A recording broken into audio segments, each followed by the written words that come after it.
Doctor Shyama Prasad Mukherjee గారి బలిదాన దినోత్సవం సందర్భంగా గుండ్లపోచంపల్లి పురపాలక సంఘం కార్యాలయం వద్ద గుండ్లపోచంపల్లి బీజేపీ నాయకులు వారి చిత్రపటానికి పూలమాల వేసి నివాళులర్పించారు. కార్యక్రమంలో మేడ్చల్ రూరల్ జిల్లా అధ్యక్షులు పఠోల విక్రమ్ రెడ్డి గారు, గుండ్లపోచంపల్లి మున్సిపాలిటీ ఉషాగిరి శ్రీనివాస్ ముద్రాజ్, మేడ్చల్ జిల్లా కన్వీనర్ అమర్ మోహన్ రెడ్డి, కౌన్సిలర్ మల్లికార్జున్, రజిత వెంకటేష్, నాయకులు కిషన్, మలిగే అశోక్, మధుసూదన్ రెడ్డి, చెంచాల సురేష్, కృష్ణ, ఆంజనేయులు, నాగరాజు, ప్రదీప్ రెడ్డి, అరుణ్, రాంబాబు కార్యకర్తలు పాల్గొన్నారు.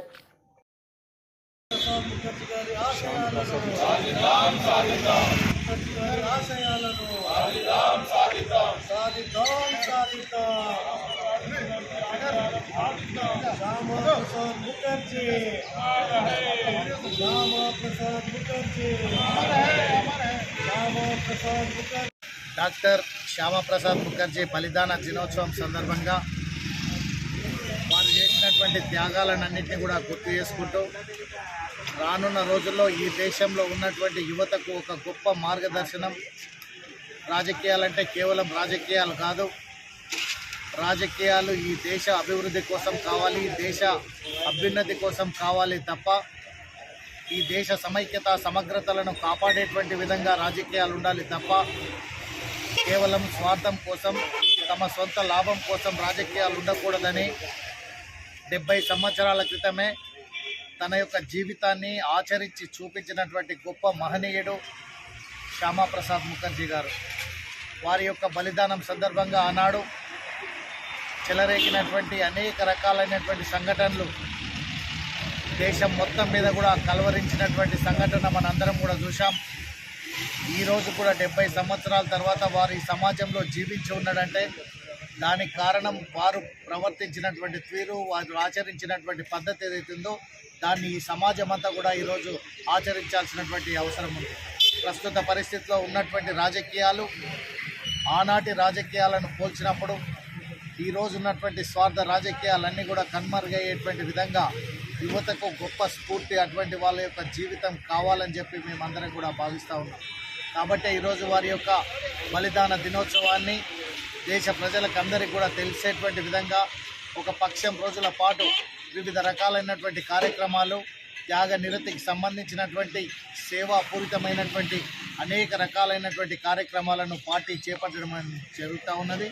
కాబట్టి ఈ దేశం మొత్తం అటక్ నుంచి కటక్ వరకు, కన్యాకుమారి నుంచి కార్ నికోబార్ వరకు ఉన్నటువంటి భూభాగం అంతా కూడా ఈ దేశానికి సంబంధించిందే, ఈ దేశంలో 3 రంగుల జెండా ఉండాల్సిందే అనేటువంటి నినాదంతో ఆనాడు తను నినదించి ఆ సందర్భంగా కాశ్మీర్లో 3 రంగుల జెండా ఎగరేయడం కోసం వెళ్ళి తన ప్రాణాన్ని త్యాగం చేసినటువంటి గొప్ప మహనీయుడు పండిత్ మన యొక్క ఈరోజు శ్యామప్రసాద్ ముఖర్జీ గారు. కాబట్టి అటువంటి వారి యొక్క జీవితాన్ని మనం ఆదర్శంగా తీసుకోవాలి. రానున్న రోజుల్లో ఆచరించినటువంటి పద్ధతులను ఆచరించాలని చెప్పి మరొకసారి అందరికీ కూడా తెలియజేస్తూ ఈ బలిదాన దినోత్సవం సందర్భంగా వారి త్యాగాన్ని నెమరు వేసుకుంటూ భవిష్యత్తులో యొక్క మన జీవన విధానం కూడా ఆ రకంగా కొనసాగాలని అందరినీ కూడా విజ్ఞప్తి చేస్తూ ఉన్నాను.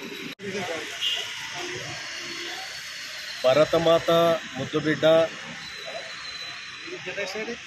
జనసంఘ్ అధ్యక్షులు ఈ దేశంలో 2 చట్టాలు వద్దు, దో ప్రధాన్ దో నిషాన్ నహీ చలేంగే అనే నిదానంతో మరి జమ్మూ కాశ్మీర్కు బయలుదేరి ఆ దుర్మార్గమైన ప్రభుత్వం ఏదైతే ఉన్నదో వారిని అరెస్ట్ చేసి జైల్లో చంపబడడం జరిగింది. ఈ దేశంలో 370 ఆర్టికల్ను ఎత్తివేయాలి, మరి ఈ దేశంలో 2 రాజ్యాంగాలు అవసరం లేదని చెప్పి మొట్టమొదటిగా జనసంఘ్ ప్రారంభించిన ఉద్యమం. మరి వారి యొక్క ఆశయం ఏదైతే ఉందో, వారి యొక్క కళ ఏదైతే ఉన్నదో, మరి అనేక మంది మేము కూడా గుండ్లపోచంపల్లిలో 370 ఆర్టికల్ ఎత్తేయాలి, అయోధ్యలో రామాలయం గుడి కట్టాలని చెప్పి గోడల మీద రాష్ట్ర నినాదాలు ఏవైతే ఉన్నాయో అవి నిజమైన సందర్భం. మరి ఈ దేశంలో మరి ఇప్పుడు కాశ్మీర్ అవుతుందో ప్రశాంతమైన వాతావరణంలో వారి ఆనాడు నిర్ణయించిన నినాదం ఏదైతే ఉన్నదో దాన్ని సాధించిన కారణంగా మరి ఈరోజు కాశ్మీర్ కూడా మరి దేశంలోనే అభివృద్ధి చెందిన రాష్ట్రంగా వరదిల్తూ ఉన్నది. మరి భారత మన బీజేపీ కార్యకర్తలందరూ కూడా మరి ఆ నిదానం ఏదైతుందో అది పోవాలనే ఆలోచనతో అనేక మంది కూడా బలిదానమైన రోజు ఏదైతుందో అది మరి కాశ్మీర్ విషయంలో అనేక మంది కూడా కార్యకర్తలు బలిదానం చేయడం జరిగింది. మరి వారి యొక్క ఆశయము సిద్ధించిన కారణంగా వారి బలిదానం ఏదైతే ఉన్నదో బలిదానం సందర్భంగా ఈరోజు గుండ్లపోచంపల్లిలో ఘనంగా బలిదాన్ దివస్ కార్యక్రమాన్ని చేపట్టడం జరిగింది.